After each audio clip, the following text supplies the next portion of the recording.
పిల్లలు, పరీక్ష అంటే ఒక్కోసారి నిద్ర కూడా పట్టదా? పేపర్ చూస్తే బ్రెయిన్ హ్యాంగ్ అవుతుందా? ఇంత భయం ఎందుకు? రాముడికి రాక్షస భయం, కృష్ణుడికేమో కంస భయం. కానీ స్టూడెంట్స్‌కి మాత్రం పరీక్ష భయం.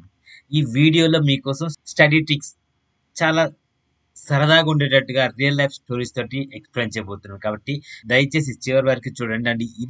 ఈ టెక్నిక్స్ మీకు పరీక్షలు ఈజీగా రాయటానికి మీరు ఫీల్ అవ్వటానికి కూడా ఉపయోగపడుతుంది. ఓకే.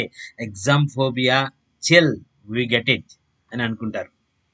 పరీక్ష అంటే భయపడాల్సిన అవసరం లేదు. ఇక అందరూ చెప్పేదే. చాలా మంది చెప్తా ఉంటారు. కానీ 'రాజమౌళి' సినిమాల్లో హీరోల కంటే విలన్స్ ఫుల్ ఫోర్స్‌లో ఉంటారు. కానీ చివరికి హీరో మాత్రమే గెలుస్తాడు.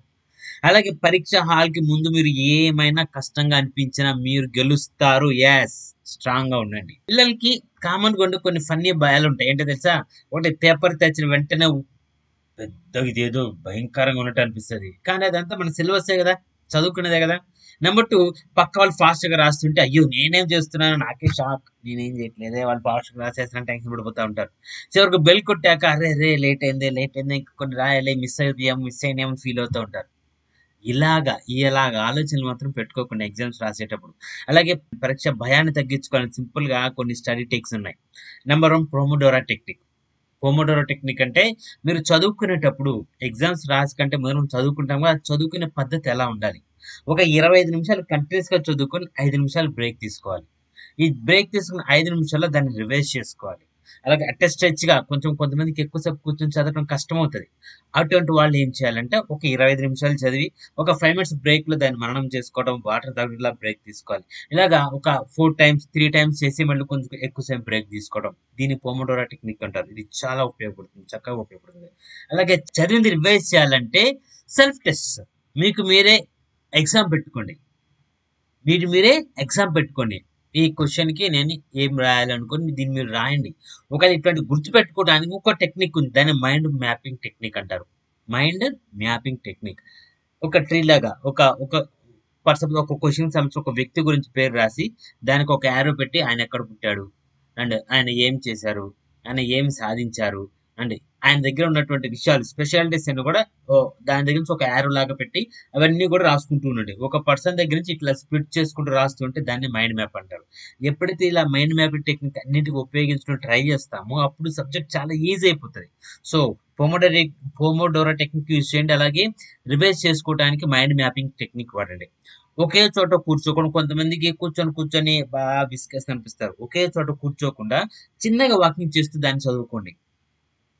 లేదా మీరు అద్దం ముందు గాని, లేదా ఒక ఫోన్ పెట్టుకొని దానిలో చూస్తూ మీరు అబ్జర్వ్ చేస్తూ ఆ క్వెషన్ ఆన్సర్ మీరు చదువుతూ ఉండండి. అప్పుడేమైద్దంటే మీకు కాన్ఫిడెన్స్ వస్తది. అదొక స్మార్ట్ స్టడీ అంటారు. స్మార్ట్‌గా చదువుకుంటే టెన్షన్ ఉండదు. సో, అదొక స్మార్ట్ స్టడీ. అలాగే రియల్ లైఫ్‌లో మీకోసం ఒక చాలా బెస్ట్ ఇంప్రెసివ్ మోటివేషన్ స్టోరీస్ చెప్తా. జాగ్రత్తగా వినండి. తను చిన్నప్పుడు అబ్దుల్ కలాం గారు కూడా పరీక్షలో తక్కువ మార్కులు తెచ్చుకున్న సందర్భాలు చాలా ఉన్నాయి. మిసైల్ మ్యాన్ అంటాము. చాలా గొప్ప పేరు తెచ్చుకున్నాడు. ఆయన ఎగ్జామ్స్‌లో చాలా సార్లు తక్కువ మార్క్సే వచ్చాయి.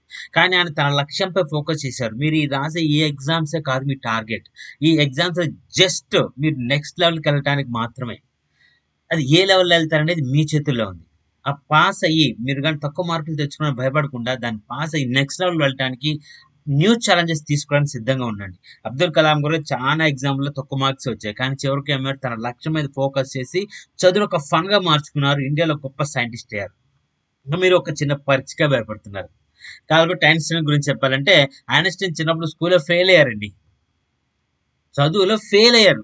కానీ అతని థియరీలతో ప్రపంచం మొత్తం మారుమోగిపోయింది. Equal to MC square.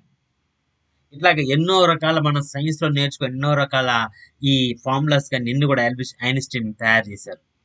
ఆయన థియరిటికల్ నాలెడ్జ్‌ని పెంచుకున్నారు. జస్ట్ ఫెయిల్యూర్ అనేది కేవలం ఓటమి కాదు. ఒక లెసన్ మాత్రమే తీసుకోండి. ఇదే అయిపోయింది. లైఫ్ అయిపోయిందని అనుకోవద్దు. అలాగే బిల్ గేట్స్ మీకు అందరికీ తెలిసిన ఆయన. కళాశాలలో ఈయన కాలేజీలో ఫెయిల్ అయిన బిల్ గేట్స్ తర్వాత ప్రపంచంలో టాప్ బిలియనీర్ అయ్యారు. కాలేజీలో ఫెయిల్ అయినా కూడా మీరు 10థ్ క్లాస్ నుంచి వెళ్ళొచ్చిన ఆయన కాలేజీలో కూడా ఫెయిల్ అయ్యారు. కానీ ప్రపంచంలో టాప్ బిలియనీర్ అయ్యారు. ఎలాగా? మీ గ్రేడ్ కాదు కావాల్సింది మీ టాలెంట్ మీరు ఎక్కడ వాడుతున్నారు అనేది ముఖ్యం. అది మనసులో పెట్టుకోండి. ధీరుభాయ్ అంబానీ. అంబానీల సామ్రాజ్యానికి పునాది వేసిన వ్యక్తి ధీరుభాయ్ అంబానీ. ఆయన తక్కువతోనే తన చదువు చాలా తక్కువ. కానీ చిన్న ఉద్యోగం నుంచి దేశంలో అతిపెద్ద బిజినెస్ మ్యాన్ అయ్యారు. ఆయన పెట్రోల్ బంకుల్లో పెట్రోల్ ఫిల్ చేసిన పనిగా కూడా పనిచేశారు. పెట్రోల్ ఫిల్ చే పెట్రోల్ ఫిల్ చేస్తారు కదా! ఆ వర్క్ కూడా చేశారు. కానీ దేశంలోనే అతిపెద్ద బిజినెస్ మ్యాన్‌గా అయ్యారు. పరీక్షలు ఫెయిల్ అయినా పర్వాలేదు మిత్రమా! జీవితంలో సక్సెస్ అవ్వచ్చు. Be inspired you got it. అర్థమైందా? అయితే మనం ఇలాగ పాజిటివ్ ఎనర్జీ మళ్ళా నింపుకోవటానికి మీకు ఒక 10 అఫర్మేషన్స్ చెప్తాను. ప్రతిరోజు వీటిని 3 సార్లు ఉదయం, మధ్యాహ్నం, సాయంత్రం 3 సార్లు ఈ 10 అఫర్మేషన్స్‌ని మీరు మనసులో అనుకోండి. వీలైతే రాయండి. మనస్ఫూర్తిగా ఆ పని చేయండి. రాయటం గాని, అనుకోవటం గాని మనస్ఫూర్తిగా చేయండి. అఫర్మేషన్స్ ఏంటో జాగ్రత్తగా వినండి. పెన్ను, పేపర్ పెట్టుకోండి. మీరు నోట్ చేసుకొని రోజుకు 3 సార్లు వీటిని రివైజ్ చేయండి. నెంబర్ 1, నేను కష్టపడితే విజయం ఖచ్చితం అనుకోండి. అది రాయండి. నేను గాని కష్టపడితే ఈ విజయం ఖచ్చితం. అప్పుడు మీరు ఖచ్చితంగా కష్టపడటానికి సిద్ధమవుతారు విజయం సాధించడానికి. నెంబర్ 2, నాకు ప్రతి టాపిక్ స్పష్టంగా అర్థమవుతుంది. అది మీరు అనుకోండి. నాకు అర్థమవుతుంది మీరు అనుకోండి. ఆటోమేటిక్‌గా ఆ సబ్జెక్ట్ మీకు అర్థమవుతది. ఈజీ అయిపోతది. నంబర్ 3, నాకు సమయ పాలన అలవాటు ఉంది. I can manage my time. నాకున్న సమయాన్ని నేను ఖచ్చితంగా యూజ్ చేస్తున్నాను. పర్ఫెక్ట్‌గా యూజ్ చేస్తున్నాను. మీరు ఎప్పుడైతే అనుకుంటూ ఉంటారో, అదే మాట మీ మనసులో ఉంటుంది. నేను సమయపాలన చేస్తాను. టైమ్ మేనేజ్‌మెంట్ చేస్తున్నప్పుడు నిద్రపోయి లేచేటప్పుడు కూడా నిద్ర లేవంగాల్నే ఏ పని ముందు చేయాలని మీకు ఆలోచన వచ్చేస్తది. ఆటోమేటిక్‌గా వచ్చేస్తది.